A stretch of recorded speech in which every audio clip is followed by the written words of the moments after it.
어, 교수님 죄송합니다. 잘 계셨습니다. 요즘 바쁘시죠? 아, 일정이 겹쳐가지고 죄송하게. 저도, 저도 저번 주에 일정이 많이 겹쳐가지고, 아, 김희은 학생. 예. 바로 할까요? 네, 네.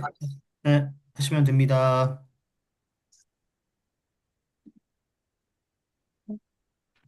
보이시나요? 네, 잘 네. 보여요.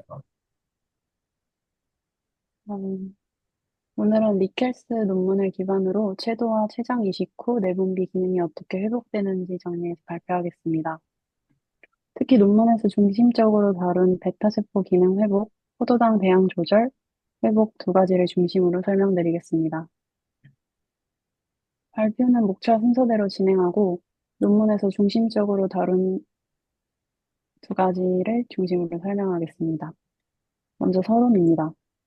제1형 당뇨병은 자가 면역 반응으로 인해 췌장의 세포가 점진적으로 파괴되는 질환입니다. 이로 인해 환자는 내인성 인슐린 생산 능력을 잃고 평생 외부 인슐린에 의존하게 됩니다.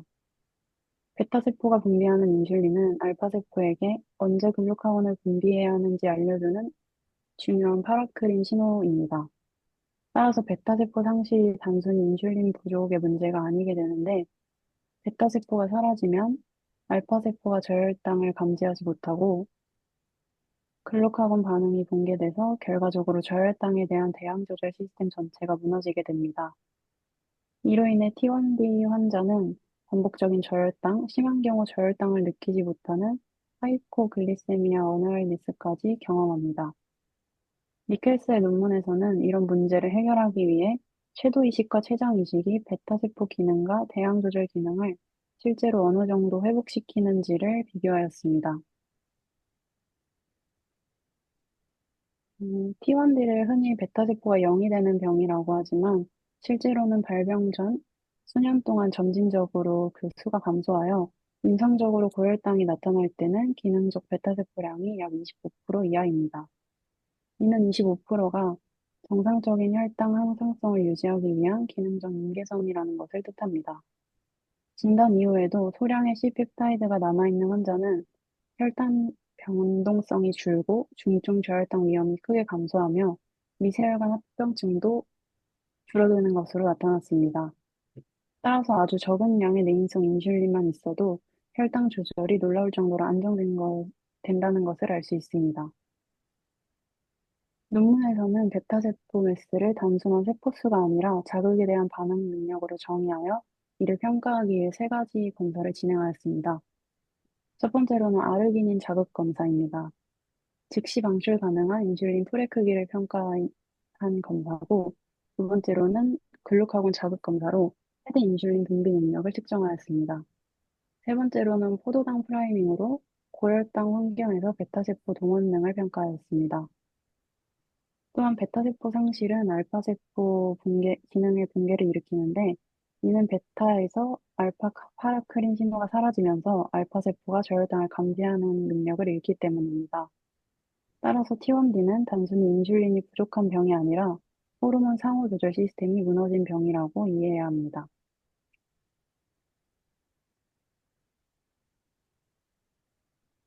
쇄도 이식은 관문맥을 통해 분리된 쇄도세포를 주입하는 비侵습적 치료라는 장점을 가지고 있지만 생물학적으로 여러 장벽이 존재합니다. 첫 번째는 원리로스입니다. 이식된 쇄도의 50에서 70%가 IBM-IR, 저산소 환경, 염증 반응으로 인해 조기에 사멸합니다. IBM-IR은 혈액과 접촉한 쇄도가 혈소판 부체 활성화를 유도해 즉각적으로 공격을 받는 반응입니다. 두 번째는 간이식 부위의 구조적 한계입니다. 관문맥 환경은 고인슐린 혈증, 지방간 영양, 산소 제한 등으로 베타세포 장기 기능을 저하시킬 수 있습니다. 세 번째는 CNI 기반 면역 억제제의 베타세포 독성입니다. 타크로리무스는 CA-이플 신호 차단, 인슐린 유전자 전사 억제, GSIS 감소를 통해 베타세포 기능을 약화시키는 것으로 알려져 있습니다. 네 번째는 IABP 축적입니다. 이식된 쇄도는 아밀로이드 침착에 취약하여 시간이 지날수록 기능 저하가 발생할 수 있습니다. 그러나 최근에는 고순도 분리 기술, 항염증 항응고제 병용, 인식 입니다. 현재는 50%의 환자가 5년 이상 인슐린 독립을 유지하기도 합니다. 하지만 최도의식에서 주의해야 하는 것은 인슐린 독립이 아니라 저혈당 위험이 거의 사라진다는 점입니다.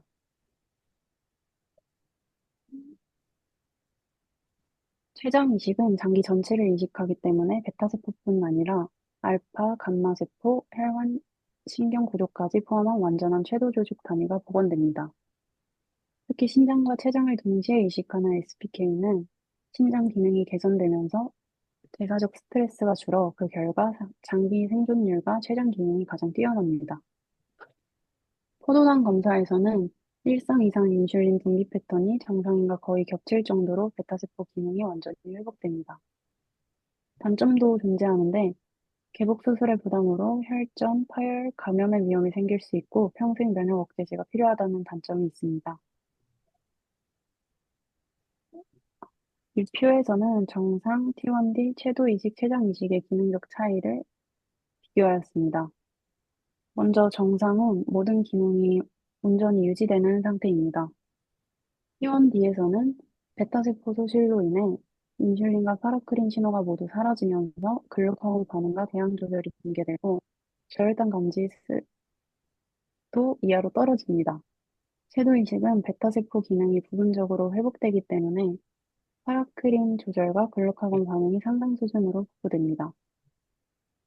특히 저혈당 감지가 60에서 70으로 정상 범위에 가까워집니다. 췌장 이식은 궤도 구조 전체가 복구되기 때문에 모든 기능이 정상 수준에 가깝게 거의 완전히 회복됩니다. 표를 요약하자면 T1D는 조절 체계가 완전히 붕괴된 상태, 궤도 이식은 부분적인 회복, 췌장 이식은 거의 정상에 가까운 완전 복원이라고 정리할 수 있습니다. 정상에서는 혈당이 떨어지면 인슐린이 감소하고 글루카곤, 에피네프린, GH, 코르티솔의 순서의 증가로 단계적인 카운터 레귤레이션이 일어납니다. 반면 T1D에서는 글루카곤 반응이 거의 사라지고 회포로 인해 에피네프린 반응까지 둔화됩니다. 즉 T1D 환자는 저혈당이 와도 경고 신호를 느끼지 못해 중증 저혈당 위험이 매우 높아지는 것입니다. 섀도 이식의 가장 중요한 효과는 저혈당에 대한 글루카곤 반응이 회복된다는 것인데 간 내에서 이식된 섀도가 재혈관화되면서 베타에서 알파 파라크린 신호가 다시 활성화되기 때문입니다. 논문의 피겨를 보면 저혈당 감지가 40에서 60, 70 정도로 이동하여 정상에 가까운 상태로 회복됩니다. 이 효과는 완전한 인슐린의 독립과는 무관하게 나타나며 베타세포가 조금만 있어도 알파세포 기능이 개선되는 것을 보여줍니다. 임상적으로는 중증 저혈당 위험 거의 소멸되고 하이포글리세미아 어웨어니스의 회복을 보여줍니다. 췌장 이식에서도 글루카곤 반응은 정상 수준으로 회복됩니다. 다만 초기에는 신경 재지배가 완전하지 않아서 교감신경 기관의 반응이 지연될 수 있습니다. 하지만 6개월에서 1년 사이에 점차 회복되어 정상인과 거의 동일한 대응 조절 체계를 유지합니다. 특히 SPK 환자는 가장 강하고 오래 지속되는 정상적인 포도당 항상성을 보여줍니다. 정리하자면 채도 이식과 췌장 이식은 모두 베타세포 기능과 포도당 대양 조절 기능을 회복시키는 강한 치료법입니다. 채도 이식은 덜 침습적이고 저혈당 예방 효과가 뛰어나며 췌장 이식은 구조적 안정성 덕분에 가장 강력하고 정상에 가까운 기능 회복을 보여줍니다. 향후에는 면역 억제 부담 감소, IABP 축적 억제, 대체 이식 부위의 연구, 줄기세포 기반의 베타세포 치료 등을 통해 더 많은 T1D 환자에게 이식 기반 치료가 가능해질 것으로 기대됩니다. 발표 들어주셔서 감사합니다. 자, 이 발표를 제가 왜 시켰는지 잘 모르겠죠? 1형 당뇨병 좀 알아보라고? 지금 아마도 이거가 아마 최영규 선생님이 하는 랩에서도 이거 아마 많이 그 관련이 좀 있는 내용 중에 하나예요. 사실은 아마 저기 뭐 최영규 선생님 학생들 중에서 혹시 바이러스 미미크리라고 들어보신 분 계세요? 맨 처음. 바이러스 미미크리. 오토이뮤너에서 바이러스 미미크리 들어보신 분.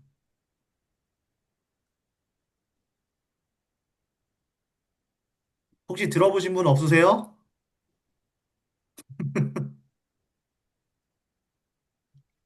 자, 두 번째 페이지에 보면 뭐라고 나와 있어요? 두 번째 페이지, 슬라이드 두 번째 페이지. 세 번째 페이지. 자, 저 T1D 오토이뮤 베타셀 디스트럭션 나와 있잖아요. 그죠? 네. 자, 오토이뮤원이 뭐예요? 음, 자가 면역 반응? 자, 자가 면역 반응이 있죠. 여기에서 바이러스 미미크리라고 제가 얘기를 했죠. 바이러스 미미크리 들어본 적 한 번도 없죠. 네. 그게 뭐냐면, 타입 1 당뇨 중에서 그 바이러스 인펙션이 돼서 거기에서 이제 저 셀에서 뾰족뾰족하는 나오는 단백질이 서피스 프로테인이 그 체내 단백질하고 동일한 현상을 일으켜서 그래서 이제 베타세 디스트럭션을 일으키는데 네. 그 내용을 왜 하냐? 저희 석사 때 지도 교수님이 발견했던 것 중에 하나예요. 그분이 일형 당뇨 관련해서 해서 그걸로 그걸로 뭐 이래저래 상도 많이 받으셨던 분인데 하여간 그래서 이거하고 제일 관련 있는 게 이제 인플레메이션하고 ROS하고 인플레메이션 베타 마크로페이지 그다음에 ROS 펑션하고 굉장히 많이 관련 있어요. 그게 바이러스에 대해서 염증이 생겨서 이제 계속 그것 때문에 이제 오토 이뮤니티 이렇게 해서 공격을 한다. 뭐 이런 식으로 해서 이제 T1D를 설명하신 거였었는데 그 자, 여기는 그룹카본이 뭐 하는 거예요? 혈당 조절, 그러니까 어떻게 혈당을 조절하는데? 분비되면 혈당이 낮아지는 거 아니에요? 그러니까 어떻게 낮아지는데? 그래, 그룹카본이 어디에 많이 가장 뭐가 있을까요? 그룹카본이? 네? 그룹카본이 어디서 있어서 분비돼서 거기서 어디서 어느 장기에서 역할을 할까? 어떤 장기에서? 글루카곤이 어느 장기에서? 음, 장기에 작용을 음, 하냐고요? 음.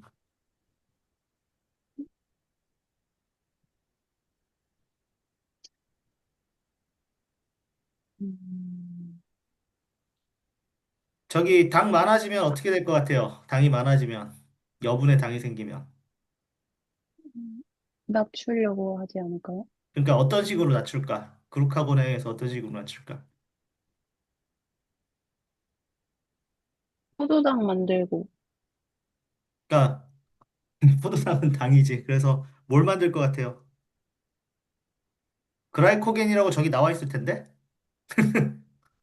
그, 여기 안 썼어. 그라이코겐. 그래서 간에서 그라이코겐 신서시스 일어나서 당을 그 형태로 해서 간에 보존하고 혈액의 당이 낮을 때 그라이코겐 분해해가지고 당을 높이는 역할을 하는데 거기에 따라서 이제 갑자기 굶게 되면 간에서 그렇게 돼요. 그래서 조절분계 파라크라인 조절이 없으면은 이제 문제가 되는 거고. 자, 여기서 아일렛 트랜스플란테이션하고 판크레스 트랜스플란테이션이 있는데 여기 각기 장단점이 나와 있잖아요. 네. 그, 자, 본인이 만약에 이거를 연구한다고 생각을 했을 때 어떻게 해야 될 것 같아요? 두 환자한테, 가지를, 그러니까 일형 당뇨 환자가 있다 그러면 어떤 걸 해야 될 것 같아? 둘 중에요. 음, 채도? 채도 이식부터 할 건가? 최도의식? 뭘 것 같아요? 그리고 현재 제일 많이 쓰는 게 어떤 걸 것 같아요? 현재. 많은, 둘 중에요? 현재 많은 둘 중에서 어떤 걸 것 같아요? 최도이식? 최저인식? 왜요? 왜일 것 같아요? 간단하니까. 안 간단해요. 하나도 안 간단해요. 그래요? 나 이거 해봤으니까 알아요. 안 간단해. 하나도 안 간단해. 판크레스 트랜스플란테이션하고, 왜 저기, 사람들이 둘 중에 하나를 하는데 왜 이런 걸 했을까? 네? 왜 그 알레 트랜스플란테이션 둘 중에서 어떤 걸 많이 했을까? 그리고 그 이유가 뭘까? 나 많이 해서 알아요. 많이 했어. 나 이거 석사 때. 음,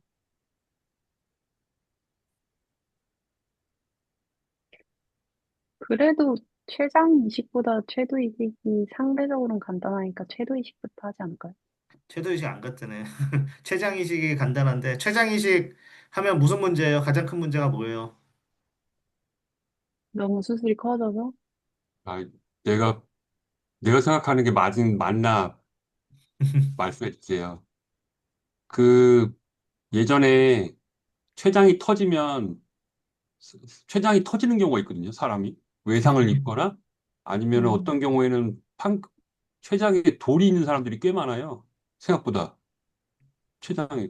그러면은 췌장이 죽으면서, 그러니까 손상받는 거지. 손상받으면서 온갖 그 췌장의 효소들이 밖으로 나오게 되면 거의 거의 배가 녹는다고 딱 생각하면 되거든요. 특징적으로 리피드가 다 녹아가지고 칼슘이 엄청 침착돼가지고 특이하게 완전히 괴사가 왕창 배에 다 일어나거든요. 그런 것 때문에 그런 거예요. 그래서 네. 아마 췌장을 이식할 때 그거 일어나면은 아마 환자 그 그냥 하루 만에 다 죽어버릴 거야 아마. 그래서 아, 그럼 어렵다고 생각해요. 그, 최장 이식이 어려운 거예요? 그 효소 때문에 그 주변의 음, 조직을 다 녹여버리더라고요. 그 거의 녹는 수준이에요. 제가 예전에 췌장 터진 사람들 슬라이드 봤는데 거의 크레용 녹이듯이 다 녹았던데. 그런 것 때문에 그런 거 아니에요? 그런 것도 있고 또 하나는 그 말씀도 맞는데 췌장이식 잘못하면은 전혀 그거를 어떻게 녹는지 죽는지를 판단하기가 매우 쉽지가 않아요. 굉장히 그 할 때 환자들이 자각 증세가 별로 없대요. 그러니까 다른 장기 같은 경우는 염증 반응이 이런 게 있으면 금방 복수 타오르고 뭐 이러고 막 그런 그 있는데 이거 같은 경우는 염증 반응이 있어도 거의 모르는 상태로 잘 못 찾는 경우도 굉장히 많다 그러고 얘기를 하더라고요, 실제로도. 음, 그리고 그래서 저희 저기 이현 학생 모르지 저희가 이거 가지고 아일렛 트랜스플란테이션 굉장히 많이 했어요. 그래서 아일렛 이거 하는 거 저기 그 뭐였지 G에서 열심히 팬크레스 따다가지고 아일렛 하나씩 아일렛 피킹한 다음에 거기다가 엔캡슐레이션이라고 해가지고 퍼미어블 멤브레인이 있어요. 거기다가 잡아놓고 이제 그걸 이식을 했던 수술을 저 몇 번을 한 적이 있는데 혹은 여기다 저희 그 지도 교수님이 맨날 했던 그 레트로바이러스를 해서 진 세라피를 한다 그랬는데 그 이렇게 할 경우에 이제 가장 큰 문제가 도달하지 못하고 전부 다 그 익스프레션이 제대로 안 되는 문제가 좀 많았어요. 그래가지고 그렇긴 한데 요즘 많이 하는 거는 이제 그 아까 얘기했던 판크레스 트랜스플란테이션 중에서 이제 그 무균돼지라고 있어요. 지금 서울대에서 하고 있는 것들이 있거든요. 거기서 무균돼지 공장을 만들어 가지고 거기서 아일렛만 저기 분리한 다음에 아일렛만 분리한 다음에 혹은 인슐린 라이크 그러니까 아일렛 라이크 셀이라고 있어요. 아일렛하고 비스무리하게 생긴 셀이 있어요. 그거를 그 이식하는 수술을 주로 해요. 그래서 아까 말씀드렸지만 판크레스 자체가 워낙 아까 그 이런저런 것도 잘못하면 녹는 것도 있고 더군다나 그 자각증생이 환자들이 없어서 그래서 많은 사람들이 전부 다 아일렛 트랜스플란테이션을 많이 하지 판크레스 트랜스플란테이션을 하지를 않아요. 음, 자, 다음 거 보죠.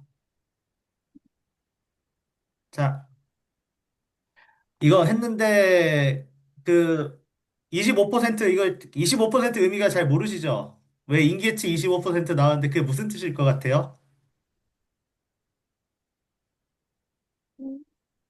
저기 이게 되게 중요한 건데 베타세포 기능적 임계치라는 게 있어요. 그게 뭘 것 같아요? 어, 나와 있던 거는 정상적인 혈당 항상성을 유지하는 게 25%까지 라고 자, 했던 거. 아마 혈당을 조절할 수 있는 게 25% 정도는 기능해야 된다는 거.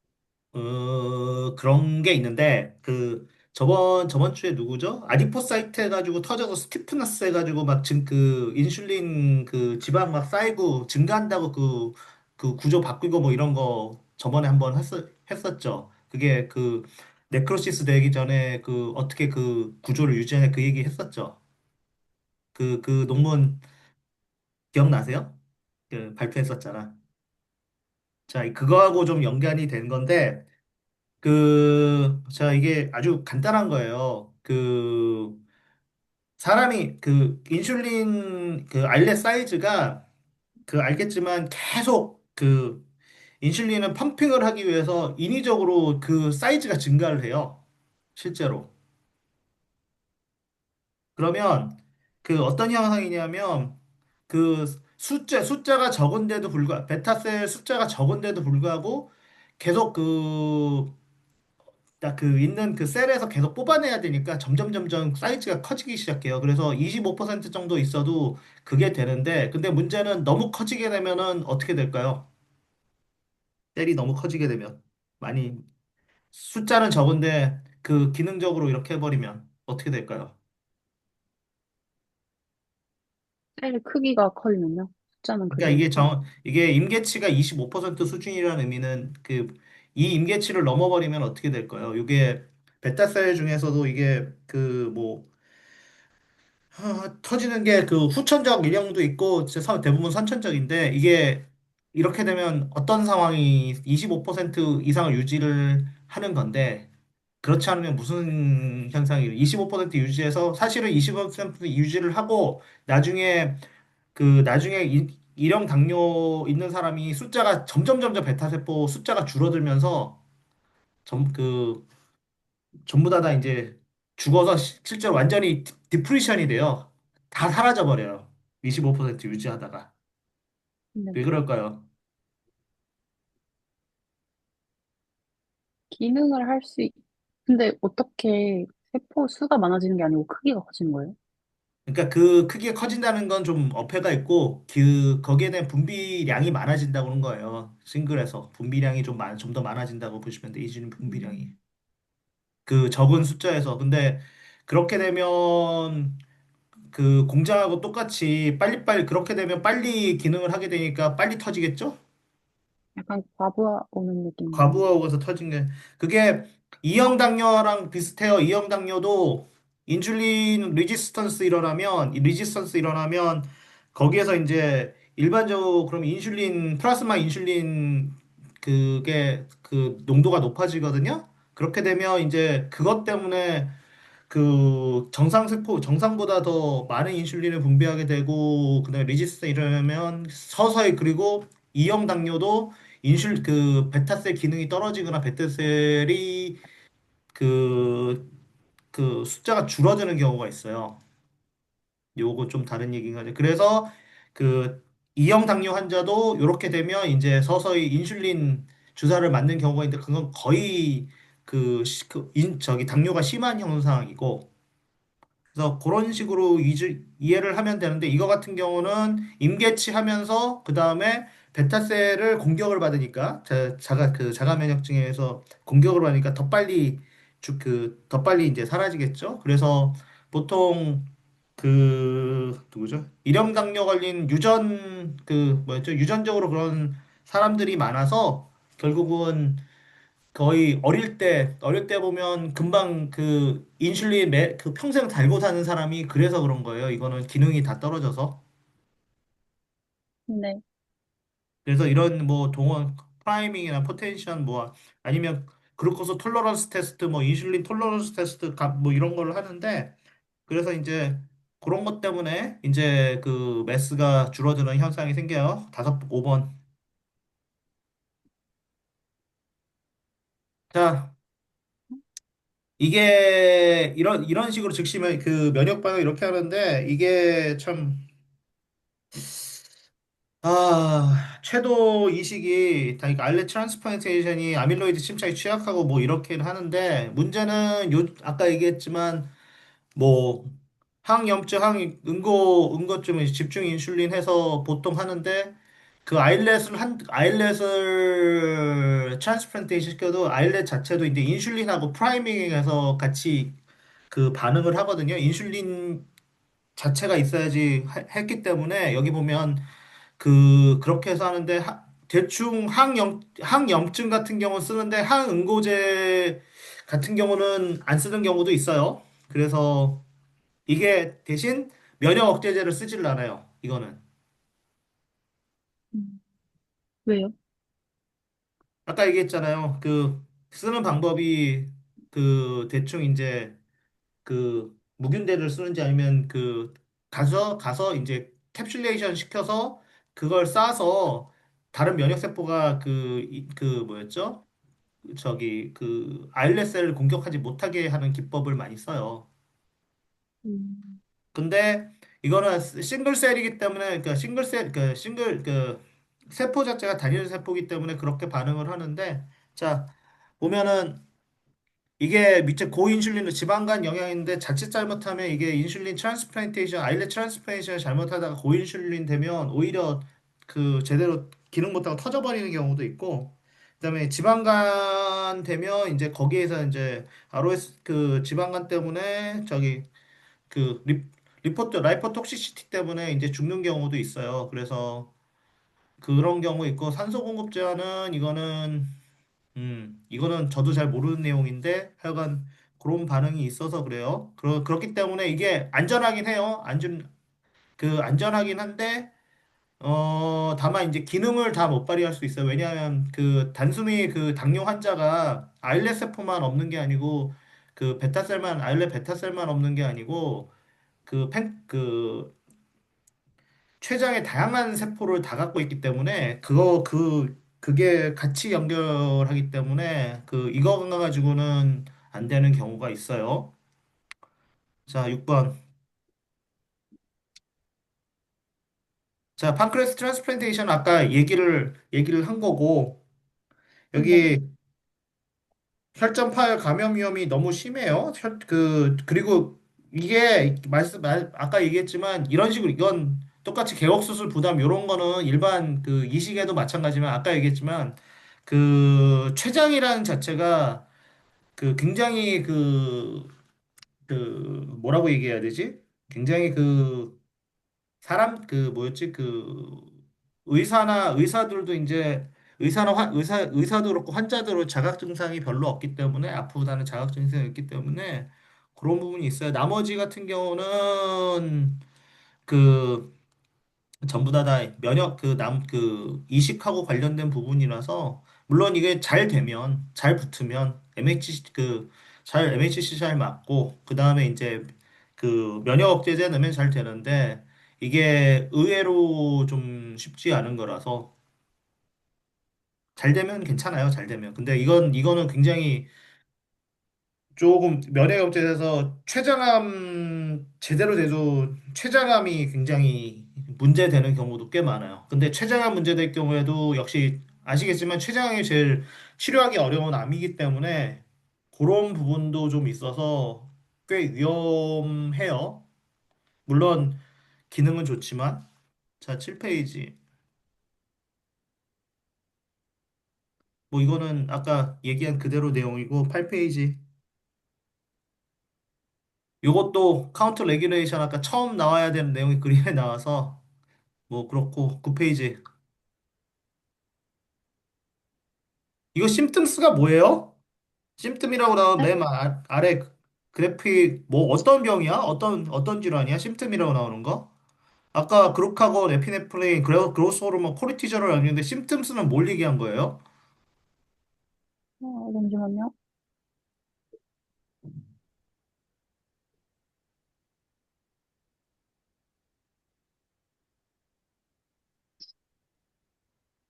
음,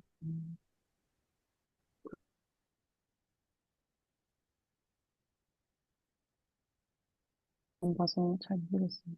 이거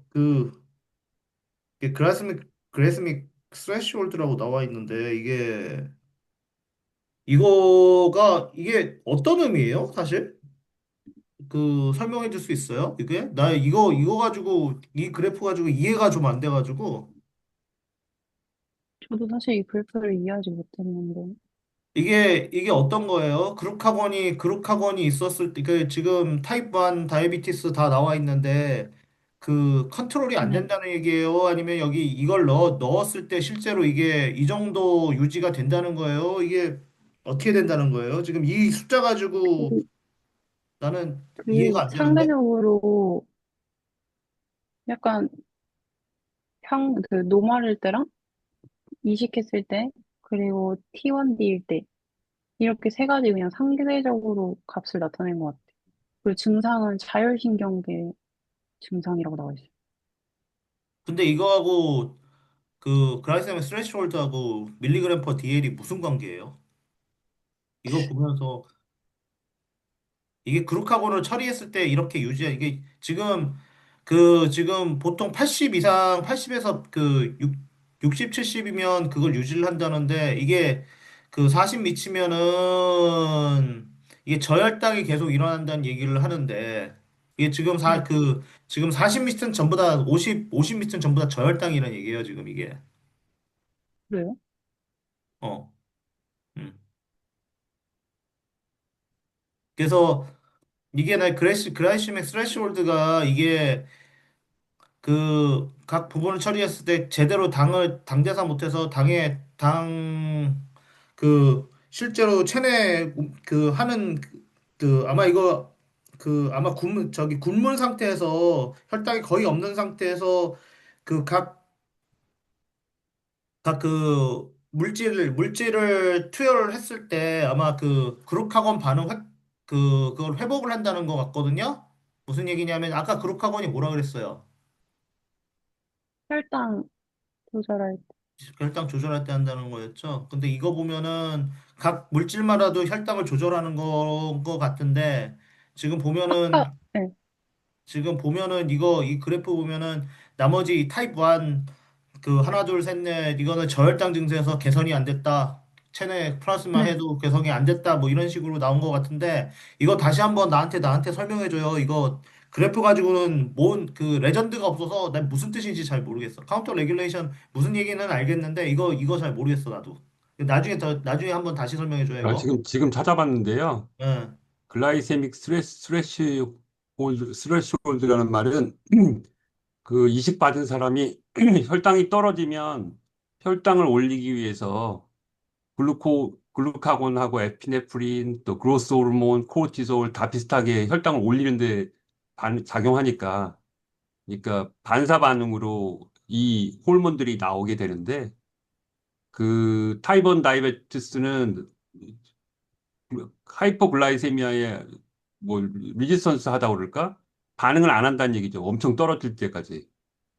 그런데 노말이나 아니면은 아일렛 트랜스플란테이션을 받은 사람은 피지올로직하게 어느 정도 레벨로 떨어지면 곧바로 호르몬이 리스판스를 한다는 얘기 같은데요. 그 얘기 알겠습니다. 같아요. 맞는 것 예. 같아요. 예. 그런데 심통은 그럼 뭘까? 그러면은 이건 좀 재밌는데 혈당이 어느 수준 이하로 떨어지면 우리 몸에서 반응이 일어나잖아요. 혈당을 올리기 위해서 그렇죠. 여러 가지. 그 반응도 역시 빨리 일어난다는 얘기인데. 그 얘기는 타입 1 다이베티스가 있어. 환자는 혈당이 웬만큼 떨어져도 아무 반응도 없대요. 없나 봐요. 근데 음. 이거 그래프는 거의 비슷하긴 한데 저혈당에 대해서 굉장히 반응도 없고 호르몬 반응도 안 일어나고 이러나 봐요. 아, 그 그럼 얘기를 그냥 저혈당에 대한 반응인 건가요? 예, 저혈당에 대한 반응. 음, 80 보통 우리가 80에서 80 120. 이하가 되면 혈당이 떨어졌다고 얘기하는데 80 이하가 되니까 보니까 정상하고 뭐 아일렛 트랜스플란테이션 하면은 정상으로 돌아왔다고 강조하고 싶어서 하는 것 같은데 80 아래로 떨어지니까 글루카곤이 맨 처음 나오네요.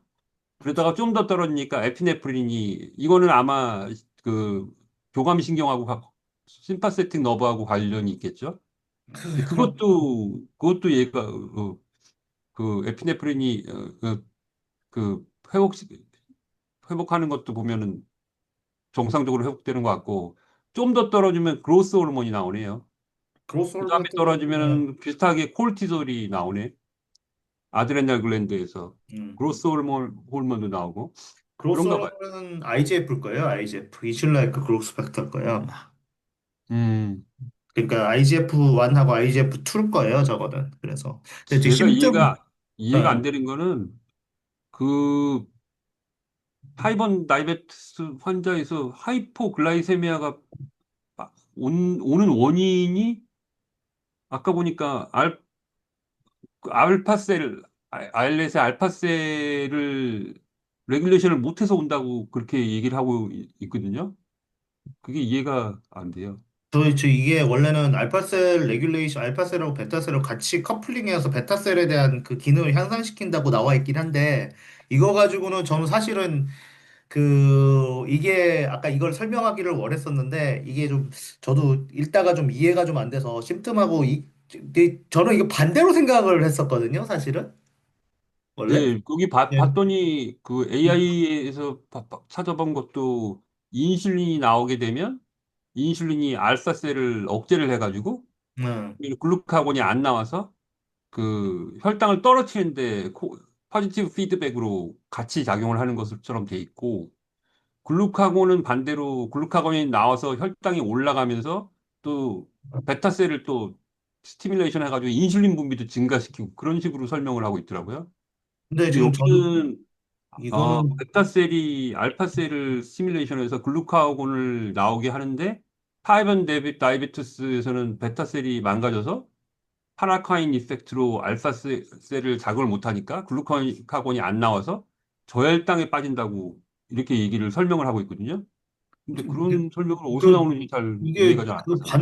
거의 이게 반대인데 이게 하면서 지금 보면서 이 그래프가 좀 내용이 좀 이상해서 하여간 그게 예은 이해가 잘 학생 안. 예은 학생 나중에 네? 이거 좀 다시 좀 정리해서 나한테 설명 이거 그래프가 나도 이해가 잘 안 가. 이 그래프는 솔직히 얘기하면 내가 나는 지식하고 전혀 다른 얘기예요 이게. 그게 이해가 근데 여기 논문 자체에서는 계속 그 이해가 안 된다는 부분이라고 말씀하신 것처럼 나와요. 베타셀이 알파셀한테 알파셀을 영향을 미치고, 응, 영향을 미쳐서 글루카곤 분비를 증가시킨다. 네, 그렇게. 음. 어, 그렇게 나오더라고요. 알겠습니다. 내가 한번 다시 한번 읽어보고 그래서 그러는데 한번 다시 한번 읽어보고 같이 한번 좀 피드백을 보자고. 10번 보고 10번 10번째. 음. 이거야 뭐 이건 제대로 기전이 그룹하고 분비시 정상 수준으로 회복한다는데 요거는 내가 좀 더 찾아봐야 될 것 같아요. 이게 카운터 레귤레이션이 팬크레아스 트랜스플란테이션하고 관계가 있는지 없는지 잘 모르겠거든요. 이건 나도 찾아봐야 될 것 같아서 요거는 조금 좀 내용이 좀 이상한 것 같아 이거는 카운터 레귤레이션 파트는 자기 아마도 내가 아는 상식하고 좀 많이 틀려서 11번 슬라이드. 네. 이렇게 해서 뭐 이건 맞는데 안전 기법 이렇게 하는데 향후 계획해서 자 면역 억제제 이 사람들은 아일렛 음. 트랜스플란테이션보다는 팬크레아스 트랜스플란테이션에 더 중점을 두는 사람인 것 같거든요. 그래서 물어보는데 자 아까 얘기했지만 아일렛 트랜스플란테이션이 쉬울 것 같아요. 판크레아스 트랜스플란테이션이 쉬울 것 같아. 아일렛이요. 그러니까 쉽다는 의미를 좀 다시 생각해서 실험이 쉽다는 거예요? 아니면 환자한테 영향이 덜하다는 거예요? 둘 다인 것 같아요. 그러니까 실험도 쉽고, 그러니까 위험함도 덜하고. 이게 얘기했지만 만약에 저희 이게 환자를 중심으로 했을 때 어떻게 하는 게 제일 중요하거든요. 그래서 자 아까 얘기했죠. 제 생각은 그래요. 제가 일단은 이건 해봤으니까 알레 트랜스플란테이션은 그 기술이 굉장히 많이 들어가요. 힘들어요. 그 아일렛 자체를 베타 아일렛 자체에 대한 것도 그렇고 모디피케이션은 지네틱 모디피케이션이 들어가고 뭐 이런저런 뭐 캡슐도 갖고 막 젤도 이렇게 그 코팅해서 하는 것도 있고 그렇게 하는데 일단 들어가면 환자한테는 안전해요. 근데 네. 그거를 저기 하는 이런저런 세팅하는 건 쉽지 않아요. 근데 판크레스 트랜스플란테이션은 그냥 그 여러 가지 이제 저기 면역 억제제만 잘 먹으면 이제 일단 한번 이식해서 그 회복은 가능해요. 수술도 어려운 편은 아니에요. 근데 다만 면역 억제제 자체가 큰 교수님, 문제는 네. 판크리아틱 트랜스플란테이션이 아마 수술이 제일 어려울 거예요. 어? 이건 수술한다고 그러는데? 수술을 하긴 하지만 네. 이게 무슨 문제가 있냐면 아까도 제가 말씀드렸지만 아일렛 트랜스플란테이션은 셀만 찔러주면 네네네. 땡이거든요. 그렇죠. 그냥 말이 트랜스플란테이션이지 세포를 그냥 주사하면 되는 거거든요. 그렇죠. 많이 근데 해본 거니까. 판크리아틱 트랜스플란테이션은 일단 동맥하고 정맥을 연결해야 돼요. 그 네. 다음에 네네네, 맞지. 네. 신경도 연결해서 꼬매줘야 돼요. 네네네. 그 다음에 판크리아틱은 엑소크라인 글랜드, 여러 네. 가지 효소를 분비하는 그렇죠. 기관이기 때문에 효소를 연결하는 관을 바일 덕트, 네, 바일 그 덕트. 네. 담관하고 연결을 시켜줘야 되는데 제가 알기로는 이 부분, 이걸 연결하려고 들어가려면은 그 주위에 우리 몸에서 중요한 organ들이 다 있어요. 그렇죠. 예, 요, 혈관도 그 뒤쪽에, 판크리아스가 뒤쪽에 있는 기관이거든요. 그렇죠. 그래가지고 거기는 일단 대동맥하고 대정맥이 지나가고 큰 정맥하고 동맥이 다 들어가요. 다 가요. 거기다가 우리 소화기 계통으로 가는 교감신경하고 부교감신경들이 글로 다 들어가요. 거기서 하나만 끊어 먹어도 즉시 죽어요. 즉시. 그렇죠. 네, 그래서 예전에 판크레아 외과 의사가 그 췌장이나 담도 쪽을 수술할 수 있는 사람이 최고로 수술을 잘하는 사람으로 이제 알려졌고, 그다음에 그 수술을 하는데 내가 알기로는 거기서 뭐 혈관 연결하고 거기 이거는 혈관을 연결하고 저기 관을 뭐 다 연결하잖아요. 모든 관을 다 연결하는데 그게 아니고 그 췌장 암 때문에 췌장을 제거하는 수술을 하러 들어갔는데 보면은 내가 아는 외과 의사가 들어가서 18시간? 수술방에서 18시간 수술하더라고요. 물론 옛날에는 뭐 마이크로 서저리가 그렇게 발전이 안 해서 좀 느렸을 수도 있는데 그분 제가 우리 정유서 선생님도 계시지만 연대에서 학생으로 왔다 갔다 할 때 네. 그 연대에서 한 분만 그 판크레아스 쪽으로 수술해서 들어갈 수 있는 능력이 있었다 그럴까? 그분 외에는 아무도 못했어요. 근데 저기 수술하기가 되게 어려워요. 극한으로 어려워요. 그러니까 이 리뷰 쓴 분은 저기 하는 게 음. 판크레스 트랜스플란테이션 오히려 쉽다고 거기서 굉장히 강조를 한 리뷰 논문이라서. 그거는 제가 보기에는 알레 트랜스플란테이션이 비교도 안 되게 쉬워요. 그건 셀을 그냥 주사하는 거거든요. 주사한 다음에 뭐 살든지 뭐 얼마나 죽든지 관계가 없는데 판크레스 트랜스플란테이션은 어려워요. 네, 어려울 모르겠어요. 수밖에 없어요. 제가 생각해 저는 보니까 응, 제가 말씀드렸잖아요. 응. 판크레아스 트랜스플란테이션 할 때 담관을 연결을 하거든요. 네. 얼마 담관. 사이즈가 되게 작다 알고 있습니다. 그죠? 담관에서 만약에 조금이라도 담관이 세면 제가 아까 말씀드렸죠. 그 장이 전체가 괴사가 일어나는데요. 탈심도 축적되지만 한마디로 말해서 배 안이 비누처럼 변해요. 비누. 그 지방이 다 녹아가지고 딱 비누예요. 비누처럼. 그러니까 배에다가 비누를 달면서 다 괴사가 일어나요. 그래서 순식간에 끝나버리거든요. 그래서 이게 왜 쉬운지 난 이해가 안 되는 거예요. 이 그러니까 수술은 아무나 하는 수술은 아닌 것 같다는. 그게 참 좀 그런 부분인데 저는 주로 기초 쪽을 많이 했으니까 이 판크레스 뽑아내고 그다음에 코팅하고 그다음에 뭐 캡슐하고 그다음에 그걸 다시 바이아블하게 만들고 다시 그거를 그 이식하는 자체가 쥐에서도 판크리아스 트랜스플란테이션을 해요, 쥐에서? 네, 그 저는 내가 알기로 했습니다. 합니까? 네. 진짜로? 네. 돼지가 아니고? 아니, 저 했을 때, 전에 응. 얘기했지만, 거기 바일덕에다 콜라겐 집어넣고, 거기에다 해가지고 잘라놓고, 그걸 했거든요. 그 피킹 해가지고. 였다고요? 이식을 예. 한 게 아니잖아요. 아, 그러니까, 바이덕트를 막거나. 그거는 이제, 제가 했던 역할은, 이제, 그 아일렛 트랜스플란테이션을, 저는 아일렛 트랜스플란테이션을 주로 했고, 다른 분이 제 이제, 생각에 예. 저도 얼마 전에 우리 송라정 학생이랑 뭘 했냐면 리버 그 마우스에서 리버 셀을 뽑는 걸 했거든요. 네. 그래가지고 그 리버 뽑으려고 맨 처음에 리버 조직에다가 간 조직에다가 네네네. 이거 뭐 응고하지 말라고 막 그 셀 라인을 관류하고 네. 쏘고 효소를 쏘고 막 그런 걸 했는데 그것도 어렵더라고요. 혈관이 그러니까, 너무 작아서 그게, 대동맥으로 들어가는데도. 보통 이제 그거 할 때 이때 저희 그 이거 같은 경우 판크레스 트랜스플란테이션 할 때 거기 덕에다가 주사를 해가지고 좀 부풀어 오게 보이게 이제 금을 이렇게 보면 이제 그 대장이 이렇게 그 망처럼 이렇게 생겼거든요. 그래서 이걸 요렇게 그 잘라가지고 이제 그걸 해서 트랜스플란테이션을 제가 하는 건 아니고 그거는 다른 분이 하셨기 때문에 그렇게 했는데 그러니까 저는 그게 더 쉬워 보였거든요, 사실은.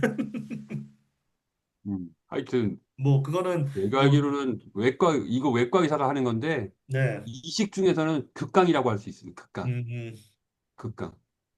최고로 어려우니까. 왜냐면 연결할 게 하나가 더 들어갔거든. 결국은 이식하는 사람들은 우리 몸의 관을 연결하는 사람이거든요. 그쵸. 관. 그러니까 관과 관끼리 연결하는 게 이식 의사들이 할 일의 거의 대부분이거든. 근데 판크라스 트랜스플란테이션은 골치 아플 것 같은데. 키드니도, 신장도 신장이야 요즘 많이 하고 있지만, 신장도 그렇게 결국은 그러는데. 그렇죠. 그냥 물어봤어요. 아니요, 그, 아마, 저는 아일랜드 트랜스플란테이션 주로 해가지고, 그것만 어렵게 해서 그렇게 생각했는지 모르겠습니다, 저는. 최우진 선생님 질문 있으신가요? 학생한테? 또는 아까 그거, 인슐린, 베타셀이 알파셀을 스티뮬레이션 한다 할까? 그 네. 파라카인 프라인 음, 이펙트로 자극할 수 있는지 그게 이해가 전혀 안 되는 음, 거예요. 아니, 근데 피지올로직하게는 그게 말이 될 수도 있겠다는 생각을 하긴 하는데, 그런 얘기를 들어본 적이 없어가지고. 네. 어? 그래가지고, 에? 아, 그런가요? 음, 오, 알파셀이. 아, 요즘 많이 좀 나오는 것 재밌었던 중에. 거는, 타입 1 다이베티스 환자가, 음, 하이, 이 문제가 되는구나. 그런 생각도 또 네, 많이 사실 잘 문제됩니다. 몰랐던 거고. 아, 그 혹시 이형 당뇨도 지금 그 인슐린 그 거의 안 나오는 말기 환자 같은 경우는 예, 거기 사탕 먹는 사람도 있습니다. 단캔디라고 해서. 어, 그러니까 그 굉장히 단 캔디인데 그거 먹지 않으면 그 실신합니다. 하이퍼그라이심이 일어나서. 많이 실신합니다. 그 비닐 정세 일어나서 기립성 비닐 많이 일어나가지고 그래서 이제 그 정도 되면 이제 약국에서 이제 그 단캔디 사가지고 먹는데 그 정말 답니다.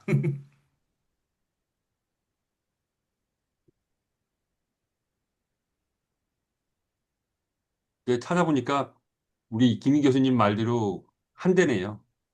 마우스 판크리아스 트랜스플란테이션이 한다고 돼 있네. 네. 마우스 모델 포 판크리아스 트랜스플란테이션. 오씨. 근데 하네요. 하. 네. 저희 때는 잘 안 됐습니다. 사실은 잘 안 아, 됐습니다. 그러니까 그게 왜냐면은 20년 전이니까 저희 오래됐죠. 송대정 학생이 우리는 큰 간을 전체를 가지고 뭘 하는데도 제가 바늘 못 질러가지고 네 마리나 죽였거든요. 얼마 전에. 네? 네? 예, 아니 잘못 질러가지고. 진짜로 어렵지 않은데. 실수해가지고 네 마리나 죽여. 스트레스 결국은 송대정 학생이 다 했지만 네. 제가 네 마리 초반에 실패하고선 좀 엄청 실망했어요. 좀. 아, 쥐 잘 안 잡으시나요? 리버에 헤파토사이트하고 네. 노온 파레ን키말 셀 분리하는 거 했었거든요. 음. 그래가지고 그, 그것 때문에 엄청 스트레스 받았어요. 지금은 이제 할 수 있을 것 같아. 나름대로 노하우가 생겼어. 그래서 비디오를 막 엄청 봤는데 그 의외로 그 동물 실험 비디오가 좀 비현실적인 경우가 많다. 쉬운 방법은 자기가 터득해야 된다. 그런 거 느꼈어요. 그러니까 보통 아시겠지만 쥐 잘못 잡으면 물잖아요. 아니, 저희는 죽인 다음에 했거든요. 죽인 다음에. 아, 그럼 죽인 다음에 뭐. 죽인 다음에 배를 갈라서, 배를 가른 다음에, 뭐 어떻게 했지? 아, 대동맥, 음. 대정맥에다가 바늘을 찔러서 그 항응고제를 관류를 리버로 시키는 거였어요. 리버로. 어, 대정맥을 바늘에 어, 찔러서 항응고제를 계속 관류를 시키고, 그 다음에 항응고제가 끝나면 효소를 또 한동안 관류를 시킨 다음에, 그 다음에 리버를 떼서 그 세포를 분리하는, 세포를 분리. 아, 그거 주사바를 잘못 넣으면 혈관 흡혈해가지고 막 새고 막 그럴 텐데. 왜 그걸 잘못해가지고. 그래가지고 대정맥으로 한 다음에 또 별짓 다 했죠, 뭐.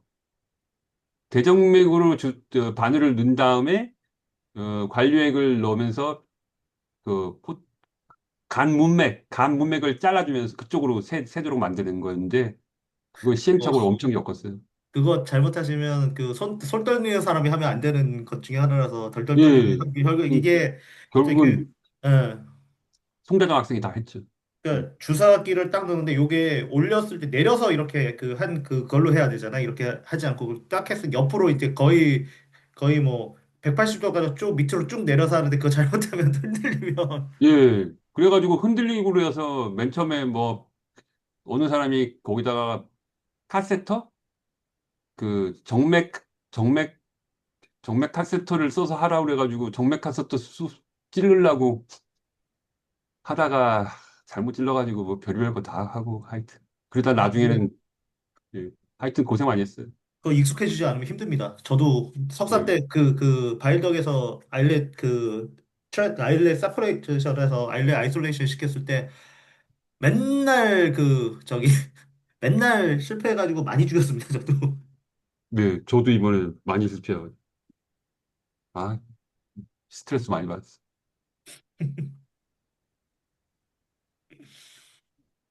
알겠습니다.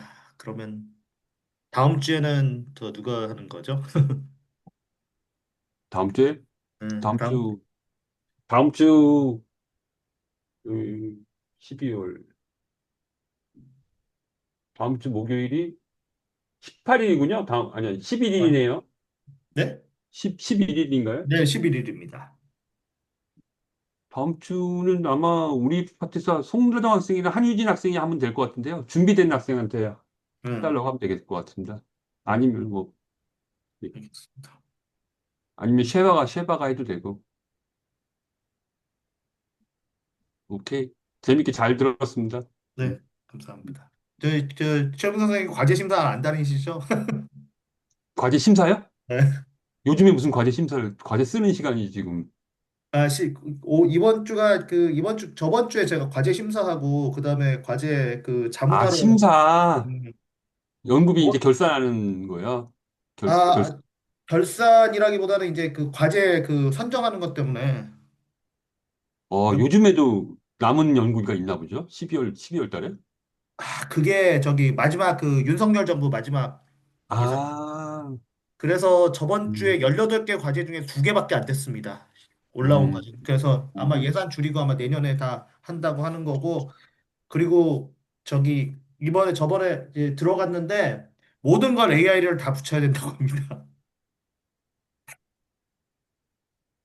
그러니까 과제 대부분은 AI를 그러니까 뭘 하던 간에 AI를 붙여야 된다고 지금. 어떻게, 생으로 어떻게 갖다 붙이지? 저번에 했던 유전체 연구 과제에서 저희 AI 그 기법 저희 거 잠깐 그 써서 넣으면 될 거 넣어도 될 것 같으니까 얘기하시면 그냥 그 잘 마사지 해드릴게요. 그 부분에서.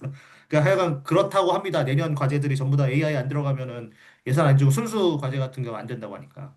음, 걱정이네요. 어떻게 또, 아, 그쪽 예산이 다 몰려가지고 뭐 하여간 그렇게 한다고 지금 그 다 얘기를 했으니까 어떻게 변할지 모르고 지금 그것 때문에 과제 제한 지금 저희 저 식약청에서 그 저번에 얘기했던 거 관련해서 암 치료 하이퍼서미아 네네.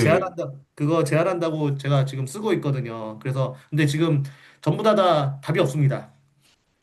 지금 계속 그 받고 있는데 뭐 하는지 모른다고 지금 그렇게 돼 있고 그래서 아마도 써가지고 그 한번 최용진 선생님하고 보고 그다음에 그거 한번 내고 지금 그렇게 그러니까 RFP 쓰고 계신 거죠? 아니요 RFP? 제안서요.